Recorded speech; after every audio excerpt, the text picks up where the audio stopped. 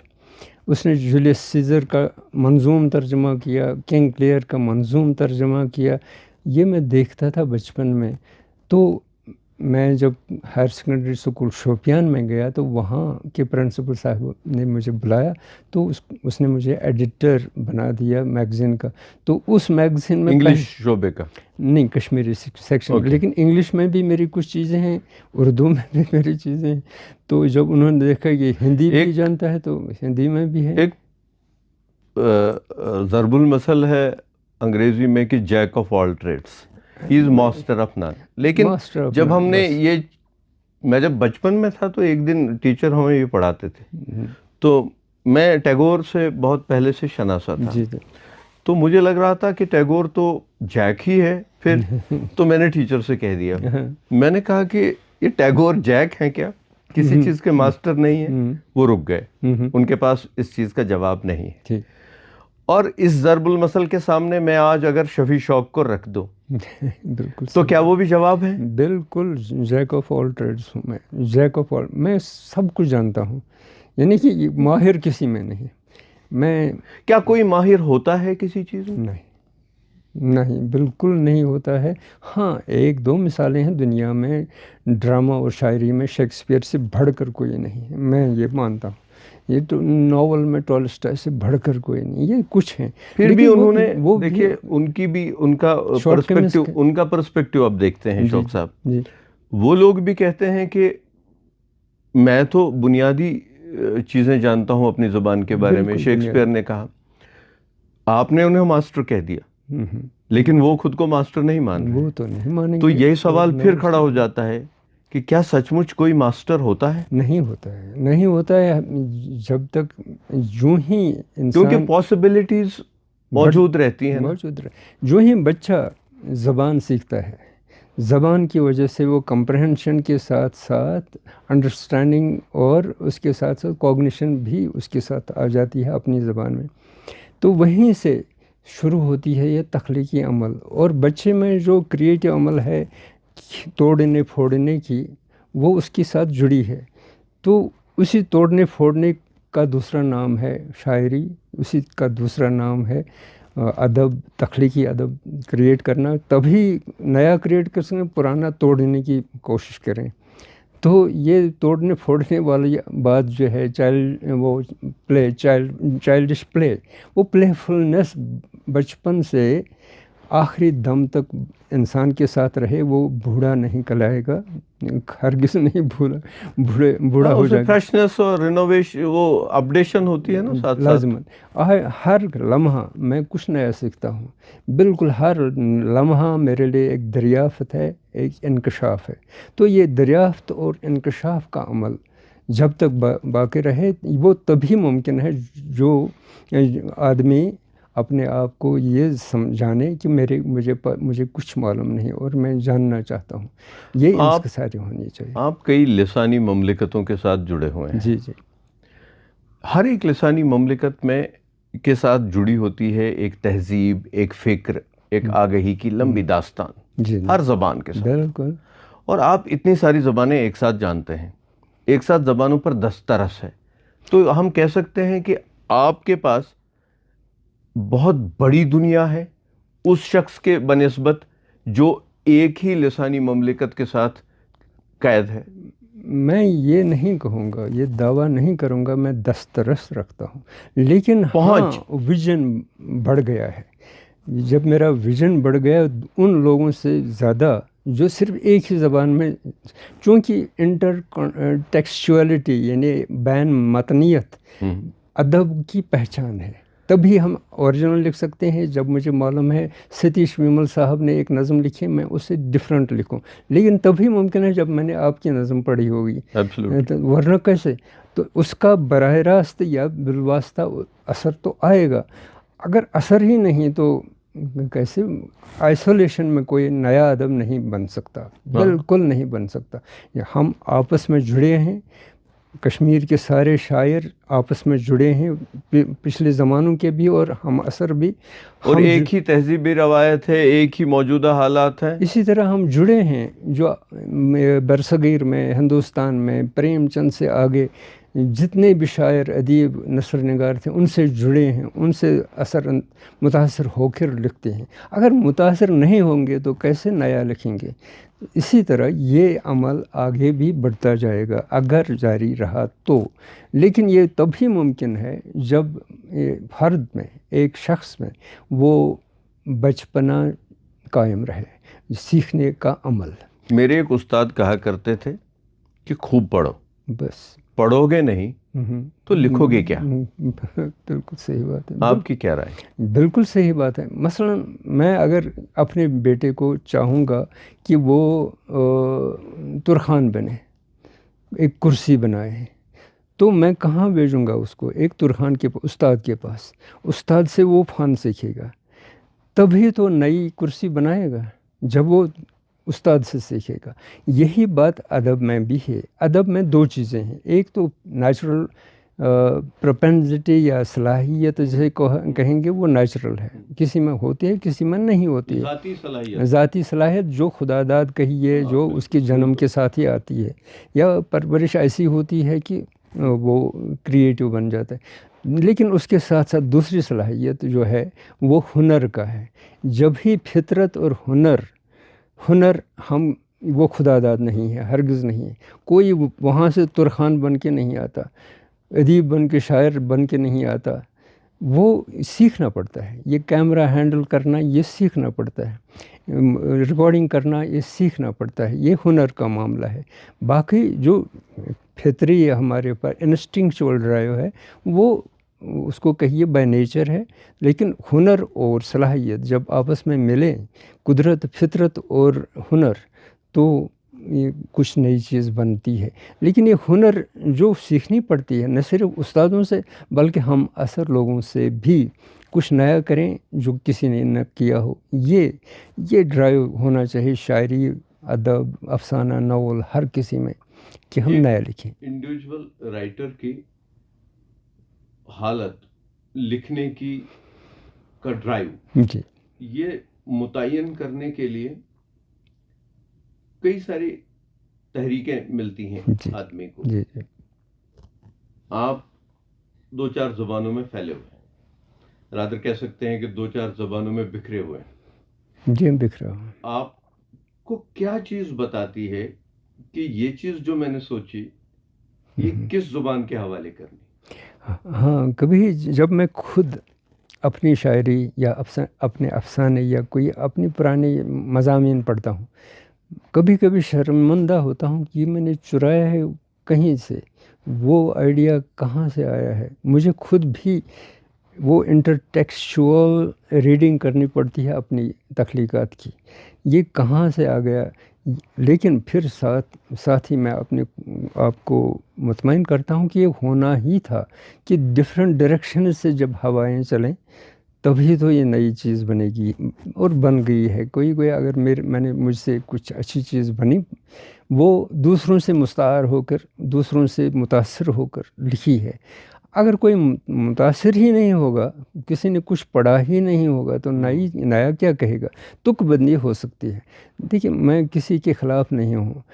ہماری زبان میں اردو میں بھی ایسا ہوا ہے اور ہو رہا ہے زیادہ، حد سے زیادہ، کہ عروض بنا ہے، مطلب بحریں بنی ہیں، قافیہ ردیف پہلے سے متعین نہیں. آپ ایک مثال دے دیجیے، میں 5 منٹ میں ایک غزل بنا سکتا ہوں. اب میری بات نہیں، جیسے کرسی بنا رہے ہیں، بالکل جیسے ٹیبل بنا سکتا ہوں، اور بناتا ہوں جب مجھے ضرورت پڑتی ہے. مگر اب یہ کام کسی اور نے لے لیا. وہ ہے مثلا اگر میں ایک ردم دے دوں آرٹیفیشل انٹیلیجنس کو، ایک ردم اپ ڈاؤن کر کے، آپشنز میں الگ الگ اشعار دے دے گا، جی، الگ الگ، اور وہ زبان میری جانے یا نہ جانے، وہ قافیہ بھی ملائے گا، بحر برابر ہوگی، وزن برابر ہوگا، اور کہیں کہیں معنی بھی ابھر آئیں گے. تو اب ہمارے پاس رہا کیا؟ ہمارے پاس اب کریٹیوٹی کی بہت چیلنجز ہیں کہ ہم کریٹو کیسے بنیں ہیں، جس طرح دوسرے میدانوں میں. بالکل دیکھیے آج کا دور ہے، ابھی ہم ایک پوڈ کاسٹ میں ہیں، یہ آکاشوانی کا پوڈ کاسٹ. آکاشوانی کا مطلب ہوتا ہے ساؤنڈ میڈیم. جی جی، ہم یوٹیوب چینل پہ دستیاب ہیں، ہم فیس بک پیج پہ دستیاب ہیں، ہم ٹویٹر پہ دستیاب ہیں، ہم DTH پہ دستیاب ہیں، ہم ایپ پہ دستیاب ہیں. مجھے فون آتے ہیں نیدرلینڈ سے، آکاشوانی کو میل آتے ہیں جرمنی سے، کہیں سے، کہ کل آپ کا یہ پروگرام سنا. آپ کا یہ کشمیری کلچر، زبان میں دلچسپی رکھنے والے لوگ، یا یہاں کی تہذیب و تمدن میں دلچسپی رکھنے والے لوگ، ان کے لیے ساری دنیا ایک ولیج ہو گئی ہے، ایک کلک ہو گئی ہے. ولیج بھی نہیں، ایک کلک ہو گئی ہے. بالکل. تو ہم بھی بدل گئے ہیں. اس طرح کا انوویٹو چینج ادب میں کس حد تک ہونا چاہیے اور کیسے؟ یہ تبھی ممکن ہے جب ہر کوئی نئی انوویشن ایک چیلنج کے طور پر لی جائے. چیلنج کے طور میں پھر بھی ڈفرینٹ بننا چاہتا ہوں. یہ جو instinct for being different, differentiation, variation, organic evolution کے لحاظ سے بھی ڈرائیو ہے ایولیوشن کی. یعنی انسان بننے کا، آدمی سے انسان بننے کا عمل جو ہے، ایولیوشنری پروسیس جو ہے، اس میں ڈفرینس، بیسک ڈریڈا ویریڈا کو چھوڑیے، difference is the essence of life, difference is the essence of change. یہ ڈفرینس، میں آپ سے ڈفرینٹ ہوں، میں آرٹیفیشل انٹیلیجنس سے بھی، میں ماسٹر کروں آرٹیفیشل انٹیلیجنس کو، آرٹیفیشل انٹیلیجنس مجھے ماسٹر نہ کر پائے، وہی کوشش کرنے. وہ تب ممکن ہے جب ہم ٹروتھفل رہیں. مثلا یہ چیلنج، مثلا ہمارے بچے پینٹنگ کے ساتھ بہت شغل رکھتے ہیں، شاعری بھی کرتے ہیں، لیکن جب سے آرٹیفیشل انٹیلیجنس آیا، میں سیکنڈس میں سٹوری بھی بنا سکتا ہوں. ایسے میں خود کرتا ہوں ایسی مسچیف. ایک بار میں نے آزمایا بھی اور اس کی پذیرائی بھی ہوئی، اچھی خاصی اپریشیٹ. لیکن وہ آرٹیفیشل انٹیلیجنس کا تھا، میں نے دیکھنا چاہا تھا کہ لوگ کیسے لے لیں گے. میں نے ایک اکیلا آدمی جنگل میں سے گزر رہا ہے، اس کا راستہ کھو گیا ہے، تو سامنے سے ایک مینڈک کا کنواں آ گیا، تو وہاں بیٹھ کے سو گیا. اپنے بچپن کی یاد ہے. اس نے نہ صرف پینٹنگ بنا دی بلکہ یہ سٹوری بھی بہت پیاری انگلش میں سنا دی. میں نے پھر کاسٹ اٹ انٹو اے پوم، تو فری ورس میں اس نے بنا کے دے دی. تو ہمارے بچے فرسٹریٹ ہو جاتے ہیں نا، اسے فرسٹریشن بڑھ جاتی ہے. لیکن اگر ان کو یہ سکھایا جائے کہ یہ جو پریزنٹ ہے، the moment, here and now, اس پر لکھو، تب بات بنتی ہے. اگر ہیئر اینڈ دا ناؤ، جس کے کلوز دوسرے کے پاس نہ ہو، ہم دو آپس سے، یہ کہاں ممکن ہے زندگی میں ہم اسی انداز سے ملیں. ہم ملیں گے، ضرور ملیں گے، مجھے ابھی جینا ہے، آپ سے ملیں گے بار بار، لیکن اس کانٹیکسٹ میں کبھی نہیں ملیں گے. آپ وہاں بیٹھے ہیں اور میں یہاں بیٹھا ہوں، اور یہی لوگ، یہ اس سچویشن کو اگر ہم نظم میں ڈالیں، اگر پینٹنگ میں ڈالیں، اگر فکشن میں ڈالیں، تب بات ہے. اگر وہ صلاحیت ہے ہمارے، یعنی کہ ٹروتھفلنس، کریٹیوٹی اسی میں آتی ہے کہ ہم ہر ایک انسان سپیس میں ہے. ٹائم چیز، نام کی چیز ہے ہی نہیں. بالکل نہیں وہ ہے. تو ہمارا میجر ہے. میجر ہے. آپ کا الگ ہے, میرا الگ ہے, سب کا الگ ہے, اور وہ بھی نہیں رہتا. لیکن سپیسز, یہ sequence of spaces, theory of relativity کے اعتبار سے یہ صرف سپیسز ہیں. ہم اس سپیس میں اس وقت ہیں, ابھی آدھے گھنٹے کے بعد کسی اور سپیس میں ہیں. تو ان سپیسز کو کیپچر کرنا کیمرے کی طرح, وہ پوئٹری کہلاتی ہے. اگر میں کر پاؤں تب. اب ایک کریٹیو رائٹنگ ہمارے سامنے ہے جی, اور دوسرا شخص ہے اس کو ریسیو کرنے والا, ایک حساس شخص جو اس کو ایویلویٹ کرنے کے لیے بیٹھا ہے, اس کو اپریشیٹ کرنے کے لیے بیٹھا ہے یا کرٹیسائز کرنے کے لیے بیٹھا ہے.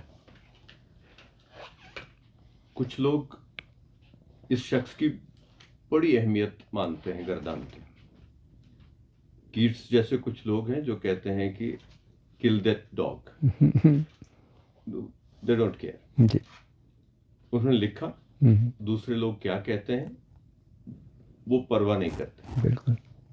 انڈین اسٹیٹیشینز نے ایک بہت خوبصورت بات کہ کسی بھی رچنا کا جس طرح سے پیمانہ, اس کے معیار کا جس طرح سے پیمانہ آلوچنا ہوتی ہے, جی, اسی طرح سے آلوچنا کے لیے بھی ایک کسوٹی ہے جو رچنا پیدا کرتی ہے. بہت پیارا. آپ کی کیا اوپینین؟ بالکل, یہ ساتھ ساتھ چلے ہیں. ایسا نہیں ہونا چاہیے کریٹک الگ شخصیت بنے اور کریٹیو رائٹر الگ. جب کوئی کریٹیو پروسیس میں ہوتا ہے وہ خود کو اپنے اپریشیٹ کرے, ساتھ ہی وہ بھی ہوتا ہے, کریٹک بھی ہوتا ہے, اپریشیٹر بھی ہوتا ہے. اپریشیٹر اگر ساتھ ساتھ چلیں تو مجھے احساس ہوگا کہ میری خامیاں کہاں ہیں, لمیٹیشنز کیا ہیں, اور میری اوریجنلٹی کہاں پر ہے. یہ تبھی ممکن ہے جب دا کریٹک از ان می. اگر وہ مر گیا ہے تو شاید وہی کلیشی باتیں کہوں گا, کلیشیز سے باہر آنا ہی کریٹیوٹی کی بات ہے. تو متاثر خود سے ہونا چاہیے. سب سے پہلے میری نظر میں ہمیشہ جب بھی لکھتا ہوں, لکھتا تھا اپنے لیے لکھتا. یہ اتفاق کی بات ہے. ستیش ویمل صاحب نے میری کوئی رچنا پڑھی ہے, ہو سکتا ہے کوئی پڑھے گا نا, مجھے اتنی اپریسیشن ملی ہے, تو لیکن کچھ ہی لوگ ہیں جنہوں نے مجھے پڑھا ہے, بہت کم. اور میں اس سے یہ ڈپریشیٹ نہیں ہوتا. بڑے بڑے لوگ ہیں جن کو پڑھنے, سب ان کا نام لیتے ہیں لیکن پڑھنے والے نہیں ہیں. تو میں ان کے برابر نہیں ہوں, لیکن ایک ادنا, ایک شاعر, ایک افسانہ نگار, ایک رائٹر کی حیثیت سے میں خود کو اسیس کرتا ہوں اپنے لیے. اگر مجھے تشفی ملی, مجھے خوشی ملی, ایکسٹریسی ملی, ایکسٹریسی ورڈ یوز کرتا ہوں, کہ بشاشت ملی کہ میں نے کچھ کیا, اپنے الفاظ کو لے کے آس پاس سے جو مستعار ہیں میں نے ان کو لے کے کچھ نئی بات کہی, تو میں خوش ہو جاتا ہوں. وہی خوشی, وہی ایکسٹریسی, وہی مومنٹ آف پلیجر میرے لیے انعام ہے. بعد میں اگر اس کو کئی ساری صنفوں میں لکھتے ہیں آپ, ہاں, جیک آف آل کیا لکھ کے اس ایکسٹیٹک مومنٹ کو زیادہ انجوائے کرتے ہیں؟ شاید شارٹ پوئم اور کبھی شارٹ سٹوری ہیں. میری شارٹ سٹوریز بکھری پڑی ہیں رسائل میں. کچھ دن پہلے ایک میرے طالب علم, نہیں کہا, ایک کم عمر رائٹر نے میرے وہ شارٹ سٹوریز جمع کی ہیں, کلیکشن بنایا ہے, اور ٹرانسلیشن, اور بڑا پیارا ٹرانسلیشن بھی کیا ہے. تو میں خوش ہوا کہ کوئی پڑھتا ہے, اس لیے تو اچھی بات ہے. تب تک میں جانتا تھا میری شارٹ سٹوریز کا پڑھنے والا کوئی نہیں. یہی میری کویتا کا, پوئٹری کا بھی حال ہے. کچھ لوگ ہیں جو پڑھتے ہیں, کچھ لوگ نہیں پڑھتے.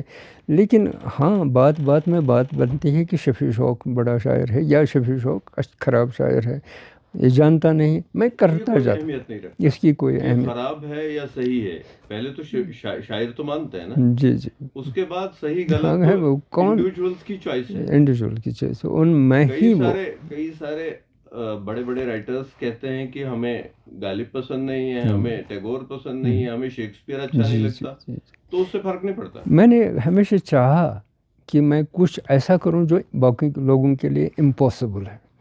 میں اس طرح سے, میں یہ نہیں مانتے اپنی بڑھاپن دکھانے کے لیے. میں بچہ ہی تھا, کالج میں پہلا ایئر تھا, تو میں نے البرٹ آئنسٹائن کی E=mc², انہوں نے خود ہی عام لوگوں کے لیے اپنی تھیوری آف ریلیٹیوٹی کو پاپولر ایسے میں لکھا تھا. میں نے پڑھا, وہ چونکہ سائنس اسٹوڈنٹ تھا, میں اتنا متاثر ہوا کہ میں نے چاہا کہ میں یہ اردو میں بھی لاؤں اور کشمیری میں, اور پھر میں نے کشمیری میں اس کو توئی مساحی میم², تو وہ چھپ چکا ہے.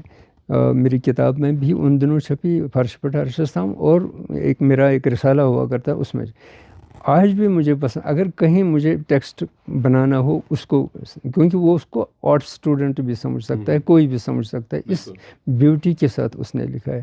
تو میں نے کوشش کی ہے اسی بیوٹی کو ریٹین کرنے کی. یعنی امپاسبل چیزیں E=mc² کیسے ہو جائیں. ہم نے دیکھا ہے کہ آپ نے ڈکشنریز بنائی ہیں, آپ نے کئی سارے علمی مواد ہمیں دیا ہے. ایک تو ہوتا ہے کریٹو رائٹنگ, ایک ہوتا ہے علمی مواد دینا زبان کو, کیونکہ کوئی بھی زبان شاعری سے ہی آگے نہیں بڑھ سکتی. کیسے بن سکتی؟ ہمیں علمی مواد چاہیے, ہمیں سپورٹ سسٹم چاہیے جو زبان کو آگے بڑھانے میں مدد کرے. سو وہ کام آپ نے کیا ہے ساتھ میں جو دوسروں نے نہیں کیا ہے, تو وہ آپ کو منفرد بناتا ہے. اب میں شوق صاحب سے ایک بڑا سینسٹیو سا نازک سا سوال کرنا چاہتا ہوں, وہ یہ کہ ادب اور زندگی کا تعلق کیا ہے؟ ہاں, انسیپریبل ہے, انڈسپنسیبل ہے. ہرگز کوئی ادب ریننسیشن میں ورلڈ ریناؤنس کر کے نہیں لکھا گیا ہے. آج تک کوئی ادب ایسا نہیں ہے جو کسی گفا میں بیٹھ کے عمر بھر گفا میں رہ کے لکھا گیا ہو. ہرگز نہیں. گفاؤں میں کمایا ہوا بھی باہر آ کر لوگوں کے ساتھ مل کر. تو جو یہ ریلیشن ہے عام لوگوں کے ساتھ آپس میں ہمارا جو تعلق ہے, انہی تعلقات کی وجہ سے کوئی نئی بات کہتا ہے, چاہے وہ فلسفی کی بات ہو, شاعری کی بات ہو. یہ نہیں کہ قطع تعلق کر کے کچھ نہیں لکھا جا سکتا ہے. شاعری ہم اگر یہ ردیف قافیے کی بات کریں, وہ تو چلتا ہے, وہ تو ہزاروں کے دیوان چھپ چکے ہیں, لیکن ان میں سے کیا رہ گیا؟ کچھ بھی نہیں. کوئی شعر, کوئی مصرع, کوئی باقی سب دیوان مطلب سب فراموش ہو گئے. Sunk into the oblivion, irretrievably sunk in the oblivion, بن چل گئے. لیکن جو زندگی کے ساتھ جڑا ہوا ادب ہے, وہی شعر ہمیں پسند آئیں گے جو اس زمانے میڈیول ٹائمز کی زندگی سے جڑے ہوئے ہوں. تو ہم دیکھتے ہیں کہ تعجب کے ساتھ یہ بھی ایسا کشمیر تھا, یہ بھی ایسا انڈیا تھا, یہ بھی ایسا دنیا تھی. تو اس زمانے کا یعنی تبھی مثلا اگر آج کوئی چاہے کہ ہم لکھیں میڈیول ٹائمز کے بارے میں, وہ ہسٹری کہاں سے لائیں؟ ہے ہی نہیں. ایک بہت بڑا سورس ہوتا ہے یہ لٹریچر بھی کسی زمانے کو اسٹڈی کرنے کے لیے. بالکل صرف تاریخی کتب ہی نہیں ہوتے, بہت زیادہ آتھینٹک ہوتا ہے تاریخی کتب سے, کیونکہ تاریخ لکھنے والا بھی ہزار بایس لے کر کے آتا ہے. بات تعصبات سے کے بغیر کوئی تاریخ لکھا ہی نہیں گیا ہے. وہ تو یا تو اسٹیبلشمنٹ کا حصہ رہے, پرسپیکٹو تاریخ لکھنے کے لیے بھی.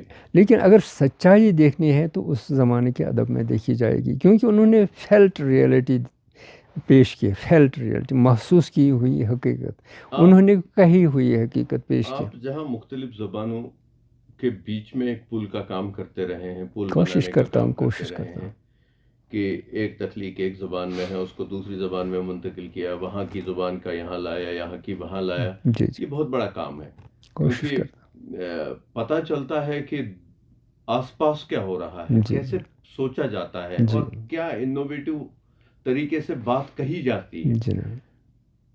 آپ ٹرانسلیشن کو تخلیقی ادب کی کسوٹی کے روپ میں کس طرح سمجھتے ہیں؟ ٹرانسلیشن ایک بنیاد ہے اوریجنل لٹریچر کا. مثلا میں 1950 کی بات کرتا ہوں, جب سومناتھ جوتشی نے یلی پھول گاش افسانہ لکھا, پھر نادم صاحب نے بھی لکھا جواوی کار, لیکن سومناتھ جوتشی کا افسانہ وہ ایک تحریک بن گیا, اور بہت سارے لوگوں نے دوسری زبانوں کے شارٹ سٹوریز دیکھی, ان کا ترجمہ کیا. تو کریٹو لٹریچر ہی ترجمے کی بنیاد بن گیا، اور سومناتھ جوتشی نے تبھی یہ افسانہ لکھا جب اس نے موپاسانت، چیخوف، او ہنری وغیرہ افسانہ نگاروں کو یا پریم چند منٹو کو پڑھا تھا۔ تو یہ تراجم کریٹیوٹی کو جنبش دیتے ہیں، تحریک دیتے ہیں۔ تو پھر وہ ایک افسانہ تھا، وہ سومناتھ جوتشی صاحب نے پھر عمر بھر افسانے لکھے۔ تو میں نے چاہا یہ تو سب سے پہلے 90s کے افسانے ہیں، 20th سینچری کے 80s کے افسانے ہیں، ان میں پوری زندگی ہمارا، میرا حال ہے، آپ کا حال ہے، سب کا حال، میں نے چاہا کہ یہ پریزرو ہونا چاہیے۔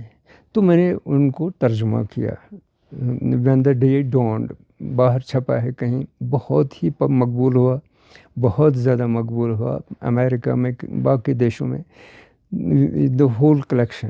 کسی نے یہاں لکھا کہ یہ کتاب ہے ہی نہیں، میں کیسے ان کو دکھاؤں کہ یہ تبھی چھپی ہے کشمیری میں، اس کو ساہتیہ اکیڈمی، اس وقت میں بھی جوری میں تھا تو اس کو ملا، اب میں نے ٹرانسلیشن کیا، لیکن وہ کتاب دیکھے بنا ہی یہ ایسی بات کرتے ہیں، یہ جہالت کی انتہا ہے۔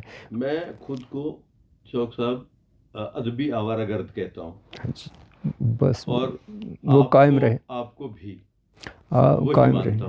قائم رہنی چاہیے اس آوارہ گردی، کہ ہم گھومتے بہت ہیں، ادھر ادھر، بہت ادھر ادھر جاتے ہیں، اور انٹریکشنز بہت مختلف قسم کی زبانوں کے، اس سے بڑھ کر کیا یہ کہاں تک فائدے مند ثابت ہوتا ہے خود کو اپ ڈیٹ اور ریفریش کرنے میں؟